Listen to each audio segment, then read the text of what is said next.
Hello, good afternoon, everybody. Welcome to this session, which is called Co-Production in Action Towards More Equitable Cities. As you know, for the first time in human history, we have an international agenda, which is the Agenda 2030 with the Sustainable Development Goals, and as well the New Urban Agenda, which talks about cities and the importance and the impact that cities are having in our everyday lives. And one of the issues that is launched in the New Urban Agenda, which was agreed during the Habitat 3 conference in Quito last year, is the issue about co-creating, co-producing the city. How we together, all the different actors of the city, can make our cities more sustainable and develop them.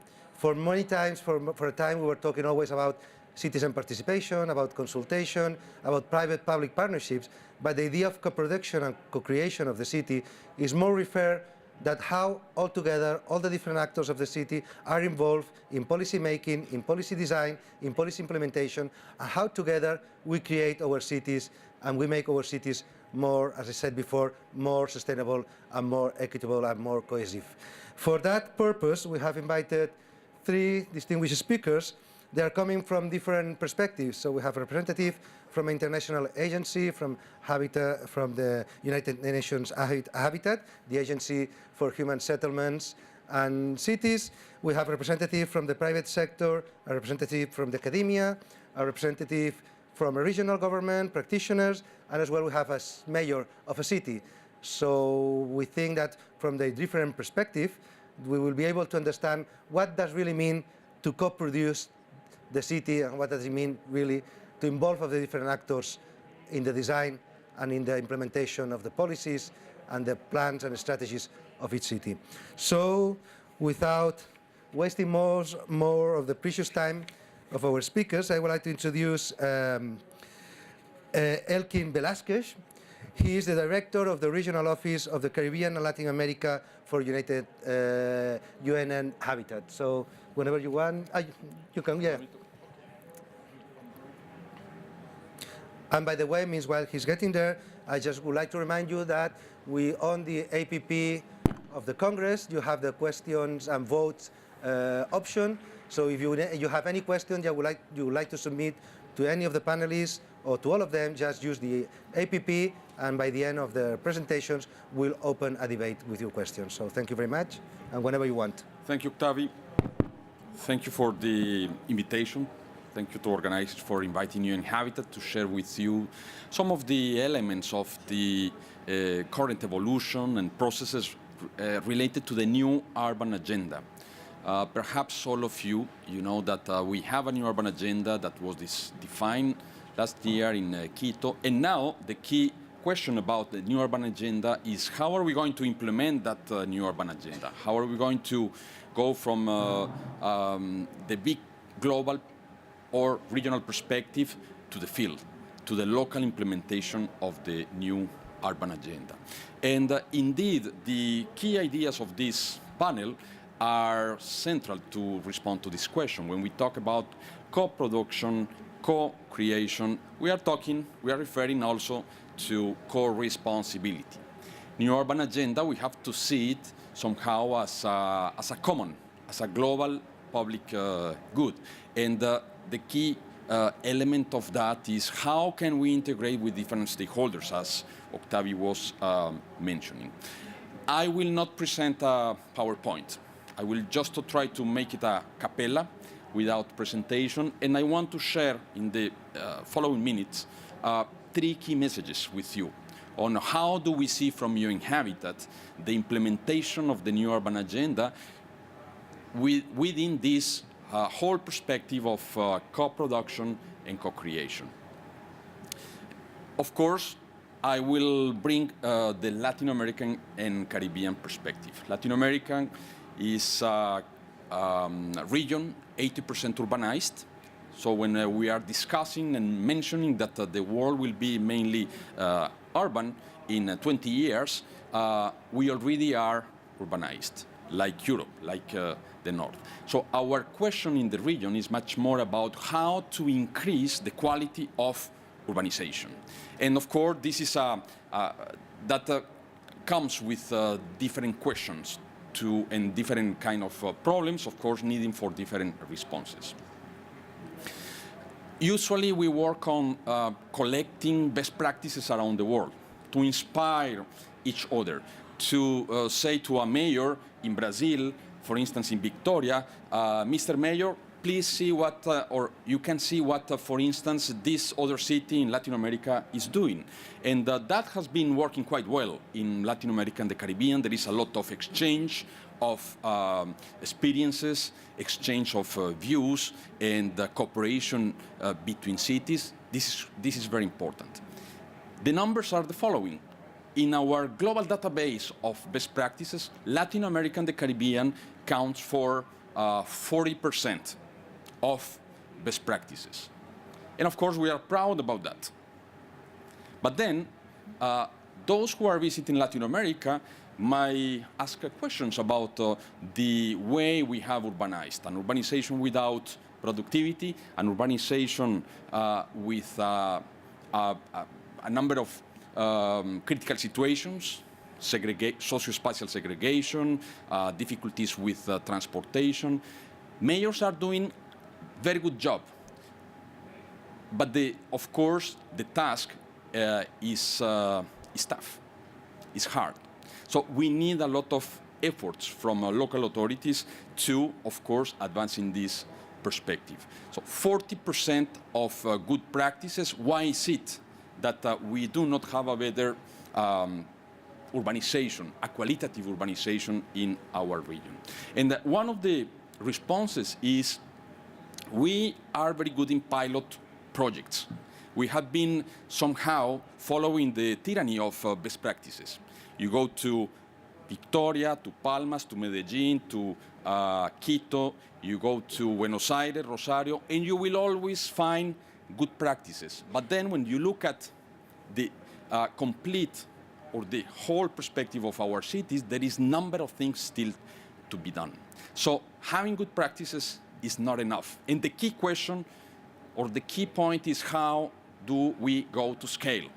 How we go from pilots, and the mayors in our region are trying hard to see how we can expand the good impact in a part of a city to the rest of the city or to the rest of cities. I'm talking about 18,000 municipalities in Latin America and the Caribbean.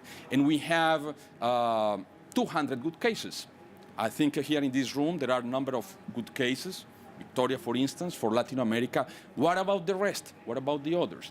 So the only possible way to go to scale in reshaping our urbanization in Latin America is applying effectively this key idea of co-production, integrating all different stakeholders, actors, integrating different parts, not only the public sector at national, local level, but also communities, private sector, academia, following the same objective, improving the quality of our urbanization, which is nothing different to improving the quality of life in our cities. So this is a very first important message. Is the key question is how do we go to scale and what means can we develop to go to scale? The second message is good news. When you go and analyze the good cases in Latin America, where urban prosperity has been produced, then you find some or number of elements explaining why that was a good case. One of these elements is you are able to find that there was an agreement, a cooperation, an integration, somehow kind of harmony between national level, subnational level, and local level.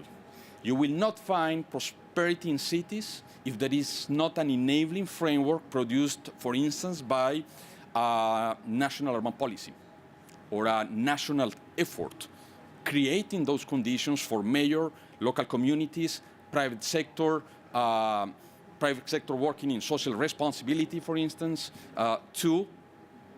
by integrating their efforts, views, ideas, not without dialectics, this is very important, We don't make the economy of dialectics in Latin America, on the contrary, but in the end, we are able to arrive, in those cases, to good results. So it is key to think that local and urban development is not only a matter that is the responsibility of a mayor. We need to think that it is very important to go for a new generation of national urban policies in at least in Latin America and the Caribbean. And my third message, we cannot go to scale. We cannot go to effective implementation of the new urban agenda without effective participation from communities. We cannot imagine, and this is true at the national level, at the subnational level, at the local level, we cannot imagine advancing this strategic global agenda, the new urban agenda, without that effective participation of communities. What is it that effective participation about communities? Is opening the space for communities, for organized society, to be part of this second very good concept, co-creation. Today, there is a book that I like a lot, Moises Naim, former finance minister of Venezuela, The End of Power, El Fin del Poder. Power is not vertical. Like in the old institutions, the military ones, the religious one, power is something that, like in Argentina, the Martín Fierro, the iconic book saying about fire comes from the bottom up. Fire happens from the bottom up. It's very important also to apply this in reality.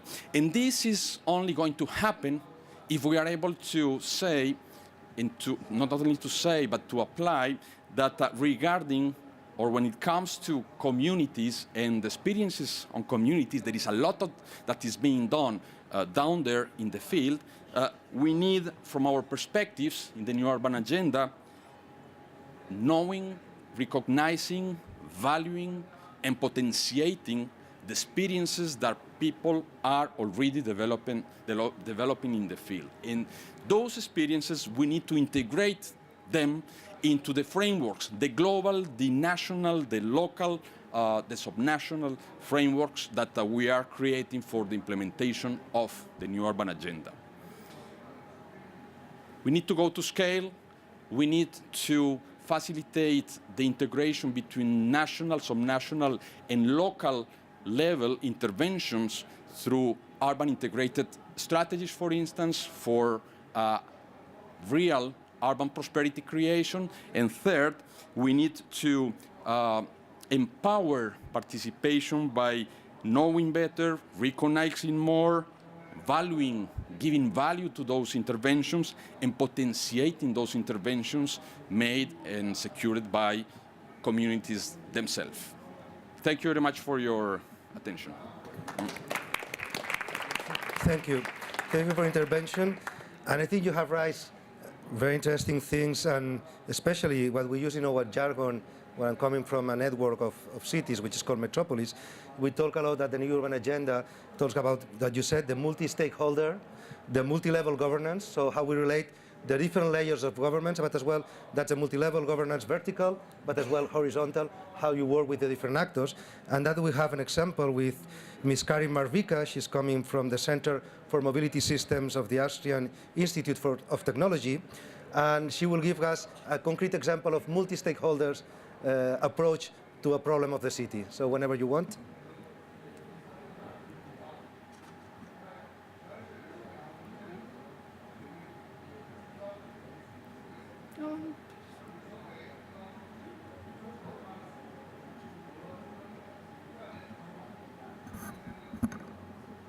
So thank you very much for the introduction.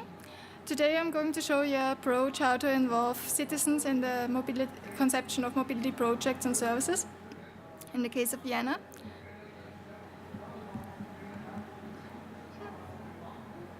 So that's the next one. I'm starting from an environmental perspective. So the main goal for us is that we can't only solve environmental and climate change problems by technological solutions, because mobility behavior is one of the main components in order to tackle the Europe 2020 goals, and therefore it is essential to promote sustainable mobility behavior to have more sustainable solutions for the city itself. That's the reason why we have a project called Smarter Together, which takes place in Vienna, in Lyon and in Munich, and it aims to achieve CO2 emission savings by implementing lighthouse projects in the fields of energy, renovation and mobility. For the mobility domain, it is especially important for us to engage citizens in the project in order to understand the user behavior and to promote sustainable mobility behavior among the citizens. This is something you can also see when you look at the mobility goals we have. It's not only that we try to find new solutions which are smart and inclusive, but also that we try to inform the citizens, that we try to discuss with them, promote their involvement, engage them in the project, and also to try to integrate them in the participation process. So that's for us the main goal, to have a really good mobility solution that fits their needs and that everyone wants to experience and also is willing, to do more than once and to do in the everyday life. When I talk about the citizens in the area, it's a project area which is located in the 11th district in Vienna, which has around 1.5 square kilometers. It's an existing structure, which is something really difficult because usually if you have a new structure, you can have new modes and new solutions, but with the existing structure, it's kind of tricky to implement something new and also to work with everything that's already there. You have to include this. There are around 21,000 people living there in this area, and we have a local partner, which is the Urban Renewables Office, which is like a participation contact point in order to get to know the citizens better and to get in contact with them. So together with them, we use within this project a multi-level participation approach. First of all, we try to arouse interest among the citizens for the project. We try to collect input in order to have better mobility solutions and to develop something new. We try to involve, engage, and keep them interested by doing some events. We provide the customized services that I mentioned before, where we did the pre-work for it. And then for the last step, we try to collect and implement the feedback we get from the citizens in order to improve it. So for this first step, for arousing interest, we made a project website. We had some promotion events at a local shopping mall with some stakeholders. We have direct mailing. In order to collect input, we use these channels also to perform a mobility survey where we try to collect information on the current mobility behavior, on their needs, the special focus we should have, and what they are interested in. Like, are they interested in e-mobility, or do they really don't like e-mobility at all because they don't understand it and they're not really curious about it.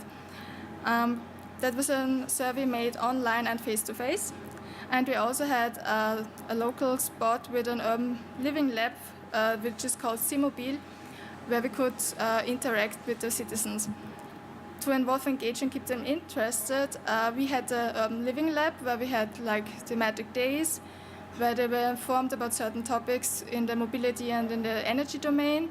We had external events like education days at the education center, like the Citizens Fair and stuff like this. And we also had action days at the mobility lab, like for children, where they could do it yourself, repair the bikes and stuff like this. In order to customize the services, we collected all the information from the mobility survey And we also did focus groups and some other like surveys from specific citizens, like another part of the area, where we go in depth in order to find out what the inhabitants of this building really need. And the last step is to collect and implement the feedback, which hasn't been done already because we are doing this after 2 and after 4 years. We have a monitoring phase for this. And then we also look at the usage data and try to find out which components are really important for us, what we could improve. That means, all in all, for the involvement of the citizen within the mobility projects and services, we had more than 10 well-attended events in this area. We have all the information and material. We have an up-to-date website. For the conception of mobility services, we questioned around 1% of the population there to get their needs. We had co-creation processes going on with focus groups and additional service.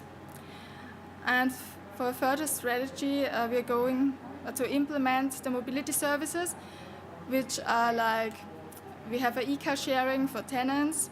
We have a mobility point where you are at a metro station and you have the opportunity to borrow like e-bikes and cargo bikes, and you can also get a cab, and you also can get your public transport like ticket and your public transport map and so on. So it's like a connection hub. And after implementing these things, we try to evaluate it with additional service, additional focus groups. And all this time, I mean, it's after 2 years and after 4 years, but we still try to engage the people living there in the project so they are motivated to use the services when they are ready for them. So long for this. We also have an exhibition stand at B255. So if you're interested in the details on what mobility services we are going to provide, you're welcome to ask. Thank you very much. Thank you very much. And thank you as well for not consuming all the time, so we'll have more time for the debate. So thank you. Now we're moving to Yoshihide Sekimoto. He's Associate Professor at the Institute of Industrial Science of the University of Tokyo. And that's really interesting example of how academia can work with local governments in order to develop tools and instruments for better decision making, taking decisions, planning, and strategy. So thank you.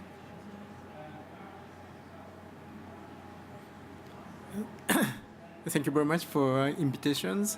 Yes, and good afternoon, everyone. My name is Yoshihide Sekimoto from University of Tokyo, Japan.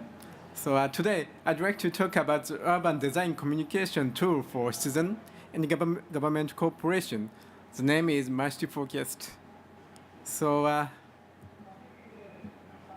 yes, at first, I'd like to show you some information movies of the MultiForecast. Yes, Japan is facing to the population problem. So yes, government is also tackling to the developing the compact city policies, but yes.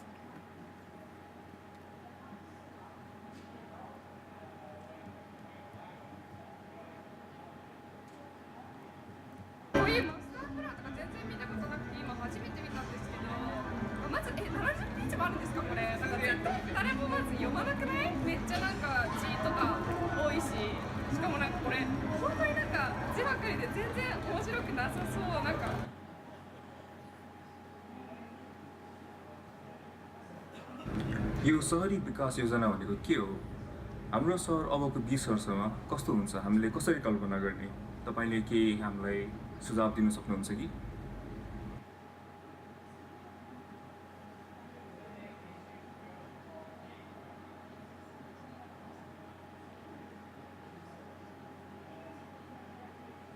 市民の皆さんに興味を持ってもらうほどのすごい技術はないし、市全体の予測値だと結局自分の住んでる場所との関係がわからないから実感を持ってもらいにくいし、こんなんじゃ市民と積極的にコミュニケーションを取るのは難しいな。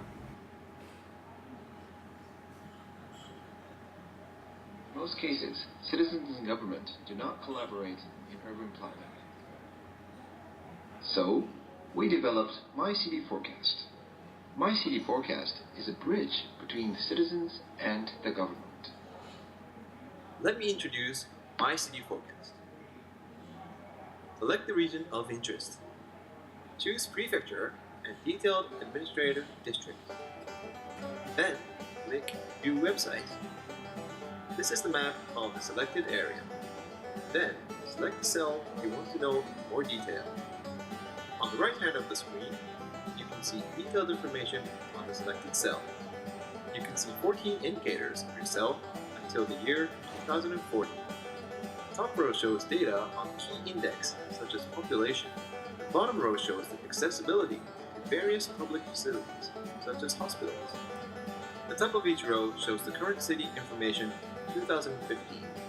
The second line shows information on cities in 2040 if the compact city policy is not carried out. The third line shows the information of cities in 2040 if the compact city policy is successful. Let's compare each cell.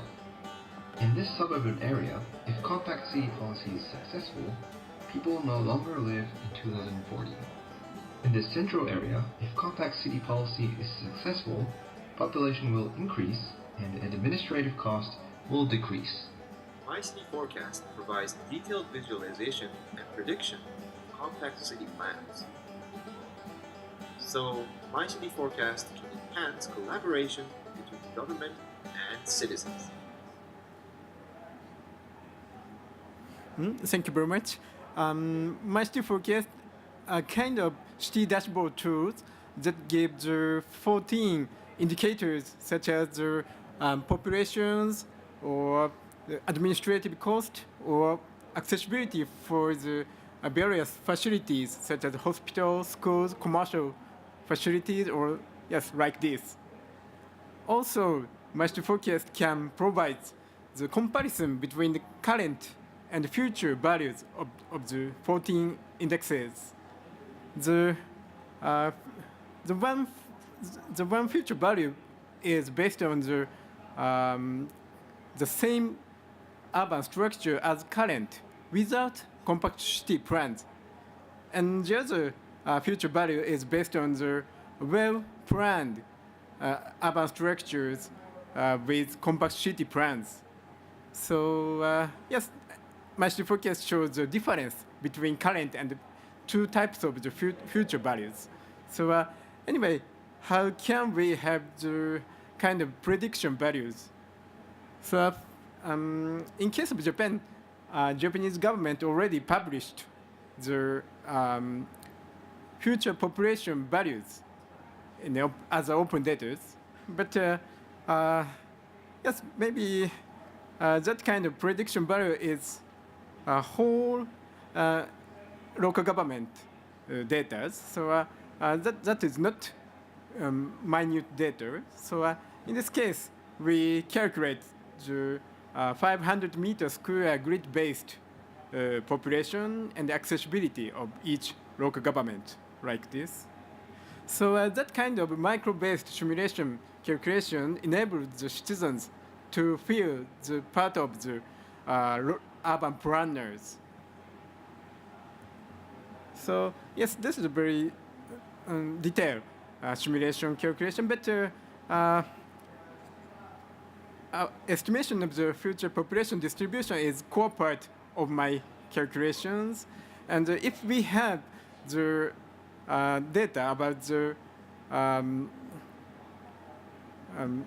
designed future areas, yes, we can calculate the estimation of future population distribution, and then after that we can judge the existence of the each urban facilities, and then yes, we can calculate the administrative cost, calculating the each urban facility maintenance cost.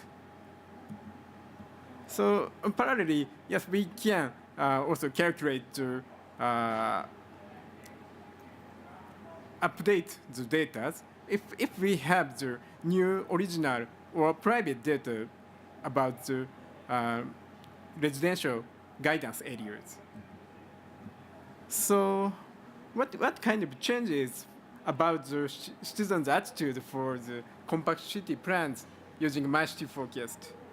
Yes, actually, we conducted the internet survey in one local government. The target number was non-biased 113 citizens, consisting of 61 citizens inside residential guidance area and 52 citizens outside. The result was very interesting. For procedural justice, both citizens showed more positive attitude by My City Forecast, but for private justice, the citizens who live outside showed more negatives. Yes, that means, yes, I understand the citizens who live outside feel not so much merit comparing with the who lives inside, yes, because they live outside, so they cannot so big much merit. But yes, actually, they can recognize the importance of the compact city policy, but as for a private aspect, yes, they cannot always agree the compact city plans. But yes, I'm very happy to hear that result. The 60% who answered will not move, even if any support fee for move changed their attitude to will move depend on the support fee. Yes, that was very good for me. Yes, anyway, now we continue to the having a workshop in various local government with My City Forecast. And yes, this is the conclusion and the end of my presentation. Thank you very much. Thank you. Thank you very much. I mean, there was an underlying message in your presentation that co-creation and co-production of the city is related to ownership of the city. So, and ownership of the city means that you need to have access to data, so data must be accessible, but it's not only about access to data, as well as a need for this data to be understandable by everybody. If you have to make an impact and you want people to understand the city and take decisions and participate. So thank you very much. We're moving now back from Japan to Barcelona. So we have Marc Darder. She is the chief of the Action in Urban Habitat unit in the Generalitat de Catalunya, and they are developing the urban agenda. So. Okay, thank you very much. Yes, in fact, we are developing our project to implement, to elaborate a urban agenda for Catalonia.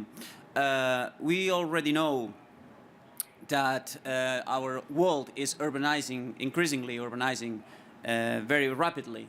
More than 50%, as you will know, of people is living in cities nowadays, and Catalonia is not an exception about this kind of rapid urbanization. But before entering into the main issue of the urban agenda, I would like to explain, to give you some context into all the problems we are facing, especially all those related to complexity in urban matters. As executive director of UN Habitat likes to say, we are not bees. We don't build cities instinctively.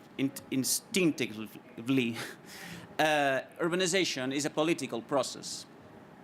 So I'm an architect. I'm an urban planner. So we like to plan, and planning is a very, very important contribution to the urban matters, of course, and it's essential, but maybe with planning is not enough. In fact, we are now in Barcelona, very beautiful city, which main plan was thought in 1860, last couple of centuries ago.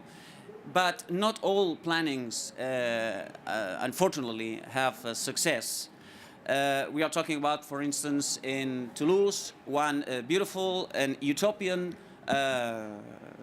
experience in urban planning during the 60s, Le Miral, made by George Candilis, for instance, a very beautiful neighborhood with open spaces, different kinds of buildings, public facilities, a new town with segregation of different roads and traffic, became a really beautiful example of how planning can be a successful tool in urban development. But at the same time, as Le Monde said, Le Miral passed from utopia to disappointment. Why is that? Of course, there are several social issues, segregation, inequality, that we as planners, we as administrations with competencies in urban development have to face. And they are not really easy to manage. Another context, economy. Economy is very important to urban development. You all are aware of it. 2% of the territory, of the global territory, are filled with cities, and they produce 80% of world's GDP. Here in Catalonia, we have more or less the same situation. Catalan cities fill 7% of the whole territory, and they produce 75% of the GDP. But again, in last century, we have some examples that economy and cities, sometimes, they produce not successful experiences. This is Detroit, the land of the American dream, once the third more populated city in the United States. Nowadays, Detroit is in a way an abandoned city in many districts. 78,000 buildings are abandoned, are almost in ruins. The factories and very rich heritage, cultural heritage, is abandoned nowadays. Here we have tourism as one of the main sources, main incomes in economical terms. But at the same time, tourism is a focus of many problems. In fact, 90% of citizens in Barcelona consider tourism the first problem of the city because of the gentrification, because of the increased pollution, specialization of economic activities, changes of the urban fabric, and so on and so on. And finally, mobility, another example, how complexity works in cities. We know that mobility is a very important issue in cities. We all are aware of the high price we have to pay in terms of time, quality of air, and health, ultimately. In Barcelona, metropolitan area, of the 1.8 million daily trips in Barcelona, 44% are made by private vehicle, with an occupant average of 1.4 person, which is very low. And at the same time, 60% of the city's population and surroundings suffers frequent episodes of air pollution. The problem of mobility in Barcelona, it doesn't finish in the very limits of the city. It doesn't finish as well in the limits of the 36 municipalities that integrate the metropolitan area. In fact, we have data that confirms that the area is integrated more or less by 164 municipalities that provide every day, on a daily basis, a lot of trips into the city of Barcelona. We are talking about 8 different regions that go really far beyond the administrative boundaries of the city or the metropolitan area. So a lot of covenant, a lot of pact, coordination between administrations have to be done. Our vision about the urban agenda, we have to face complexity, which is a very difficult thing to do.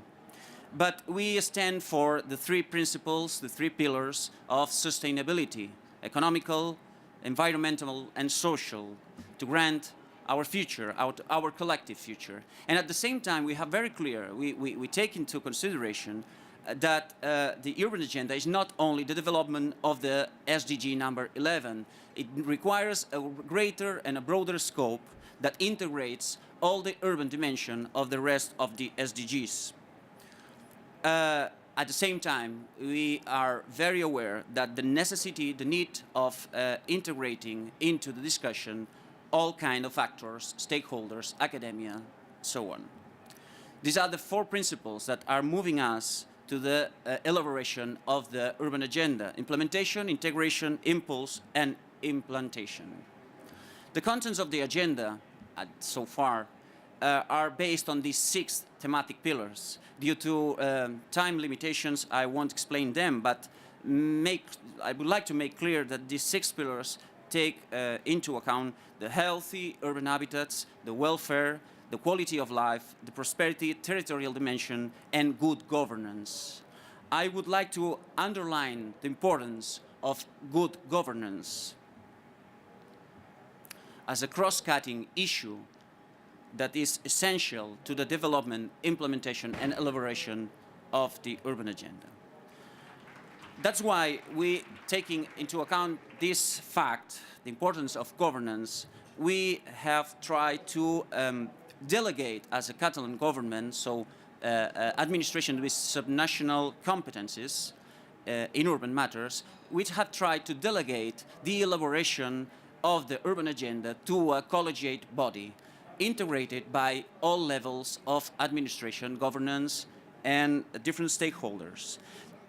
Respecting this principle, planning, management, monitoring, basics to undertake the new urban agenda have to be done by a smart governance composed by experts, all levels of governments, stakeholders, and citizens. We need an interdisciplinary approach. We need coordination and covenants with all level of administrations. We need engagement and involvement of stakeholders, and we have participation and co-production from citizens.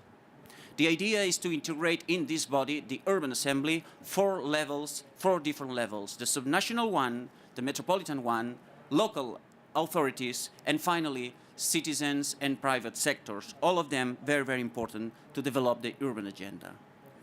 The idea is to have this policy board in the upper level and then a technical group of experts appointed by all the members of the urban assembly, which will discuss how the urban agenda for Catalonia has to be elaborated and finally, hopefully, implemented. As well, we are facing different stages, and 2 very strategic stages are related to inclusiveness and participation from all citizens and stakeholders. The idea is not a rhetorical agenda. We would like to deploy a lot of public policies, concrete ones, in order to achieve all the goals and challenges we are facing as a society. Finally, this is a figure that tries to make the conclusion of all the contents, having people, citizens, in the very, very center of our policies. Thank you very much.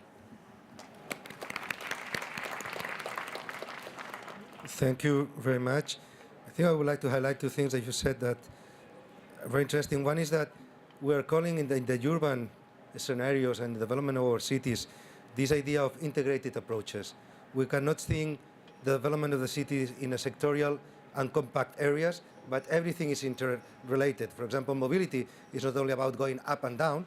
It has an impact on economic development, it has an impact on access to education, it has an impact on environment, on use of resources, it has an impact on use of public space, on security, etc., etc.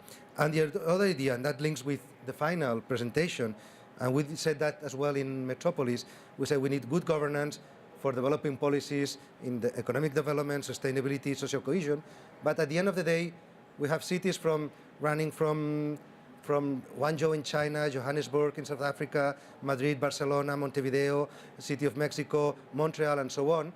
And the debates that we have with our mayors is, at the end of the day, why do we want to be the most competitive city around the world? Why do we want to be the smartest city? Why do we want to be innovative? And so and so and so. At the end of the day, it's because we want to improve the quality of life of our citizens. Otherwise, it doesn't make sense, anything that we're doing. And that we're moving to the experience of the city of Vitória in Brazil. We have a mayor, Luciano Rezende, and they have a very good experience about how we improve the quality of life of our citizens and how we make our cities more humane. So, whenever you want.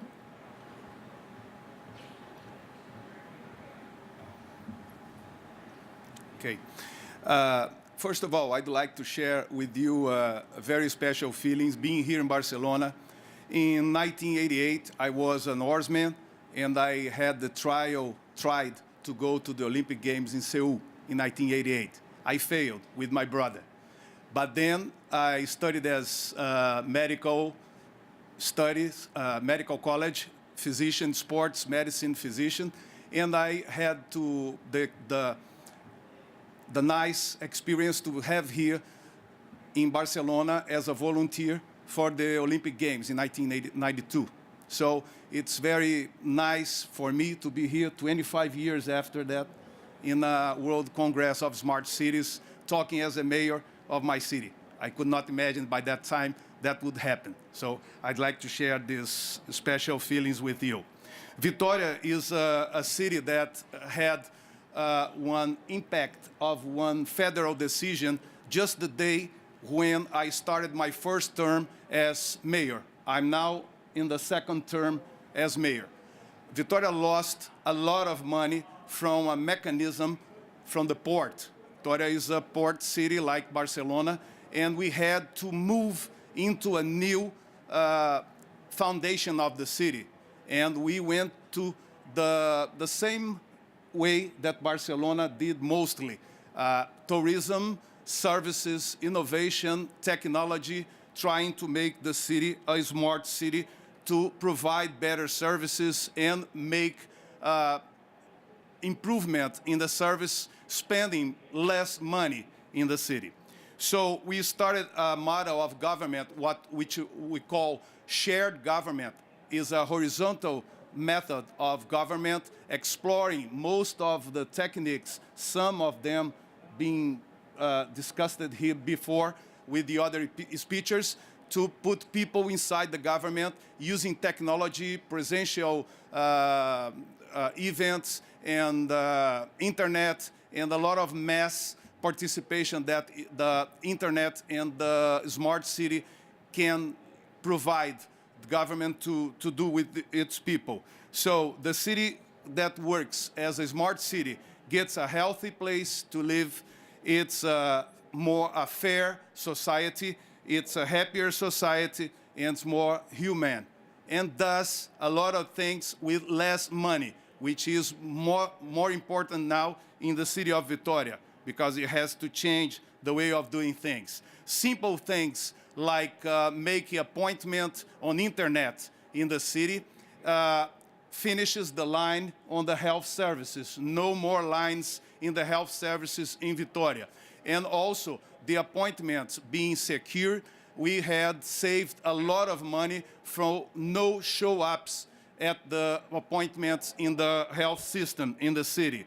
By the end of 2017, all 29 units of the city are scheduling its services on the internet, and reduction of waiting lines and missed appointments, saving a lot of money from the city fund.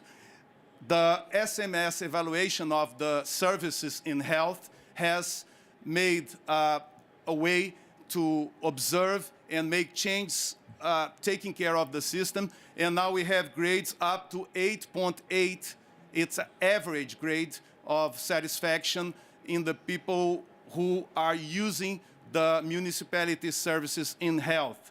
This is a simple question to give from 0 to 10 to your experience in the unit of service, and then we can observe and make better services for citizens in the city.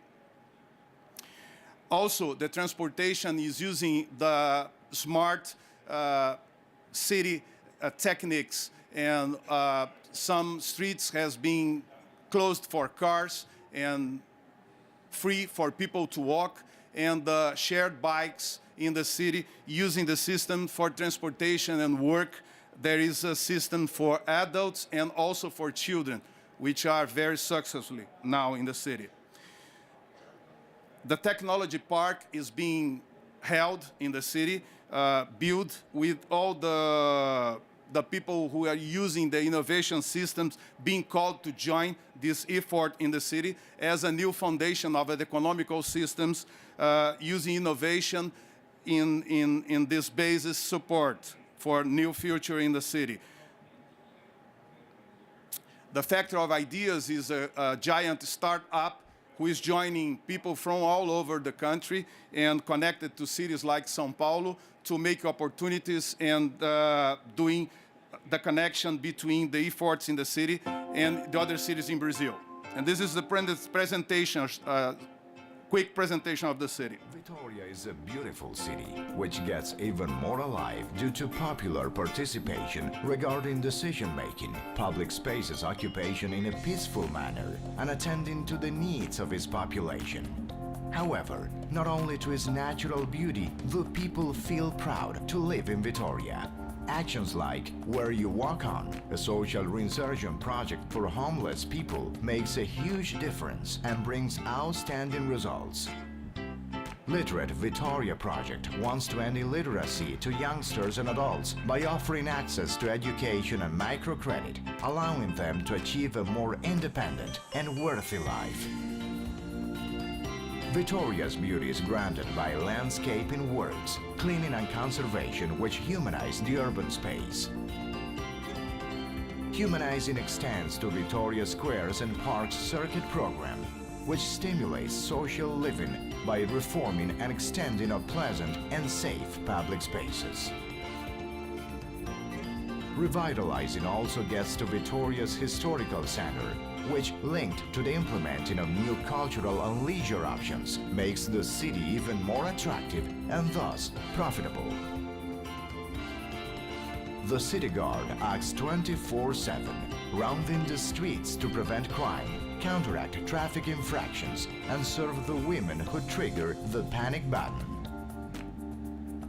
By giving priority to mobility and the needs of the population, projects which include the implementing of new cycle paths, the interconnecting of the ones already implemented, and also a project designed to sharing bicycles are ongoing.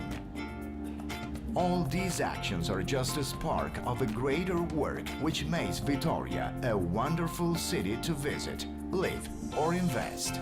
Eu sou Vitória. Eu sou Vitória. E eu sou Vitória. Vitória, a better city, is made by us. Okay, that's it. Thank you very much. So now we have not a lot of time, but maybe we have time for some questions that you may have proposed through the APP. So, but I need the questions.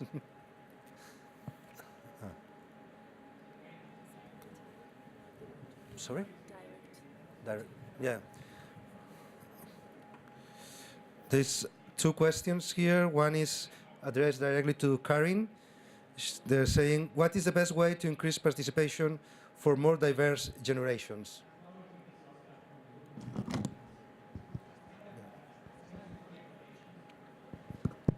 Okay, so it's on. The way we did it is that we not only try to get the people online, where you get all the younger ones and the more internet-related ones, like the younger generation, but also to go like to shopping malls, to go to the education center, to try to reach them at, some other social gatherings, like some exhibitions in the area, which makes it quite easy to get all the older people to join in. Because otherwise it would be like you only have some parts of the population, but you don't get all of them. One of the main problems within our project was to get all the people that have a migrant background. We tried to get them at a mall. Like we had some people speaking other languages who could approach them, but still we don't have all the languages, and it's kind of hard to get like people from countries where you don't use to know the language and stuff. So it's more likely that we don't get everyone, but still we tried. with different approaches. Okay, thank you. I think there's another question. I suppose we can address it to Elkin and Luciano. Is about in Latin America has important ecological knowledge of indigenous.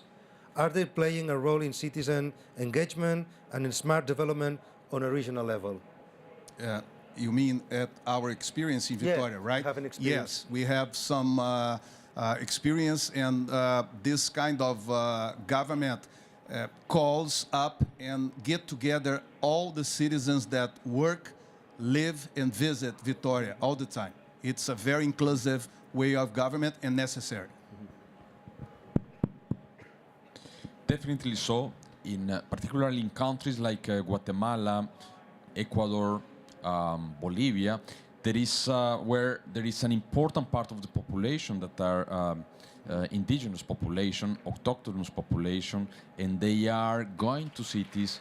There is a process for their integration, and of course that implies that local authorities have also to take into consideration their particularities, specificities, and views about the utilization of the space.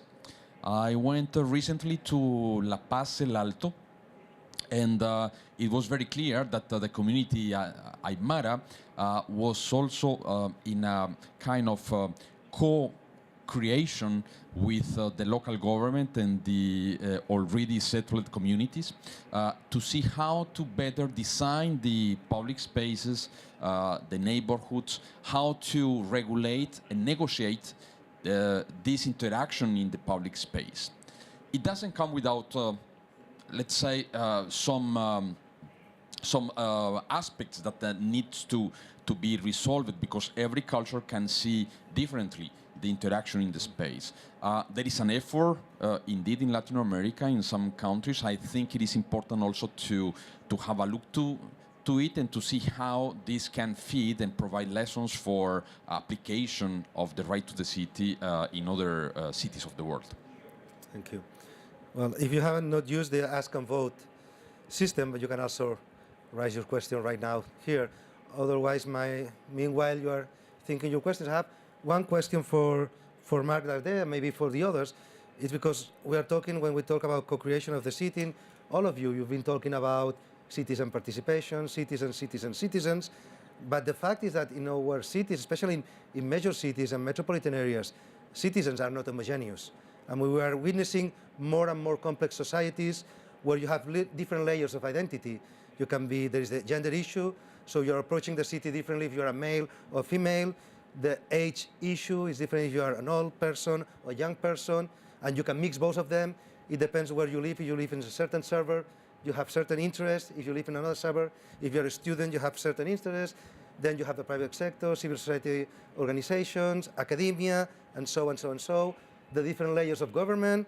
In fact, you were saying here in Barcelona, I live in Barcelona, and one day I was counting the levels of public administrations that can decide on my life, and maybe I'm a bit extremist, but I counted 8. So I have the district of my district, the city council, the county council, the metropolitan area of Barcelona, the region, the central government, the European Union, and so on, so on, so on. So, and you were talking about these integrated approaches. How can you handle all this heterogeneity in terms of managing your city and take everybody's perspectives? Sorry, I know it's not an easy question, but... What a question. We are working on that. I think we cannot picture our future as a society without counting with all those levels of governance. Mm-hmm. They are consolidated, they are here, and they will stay, of course. And I think it's desirable that these different layers of governance exist. We are talking a lot about the principles of decentralization and subsidiarity, which I think they are really important. Then if we cannot change the structure of our governance, then we have to seek another way to be all together, So that's why I'm trying to emphasize, to underline the importance of creating new ways of governance that all different layers or levels of administration have to understand that they are not competing between them, among them. They are collaborating. So we have to, I think in a way, the urban agenda, the new urban agenda, especially in countries like ours,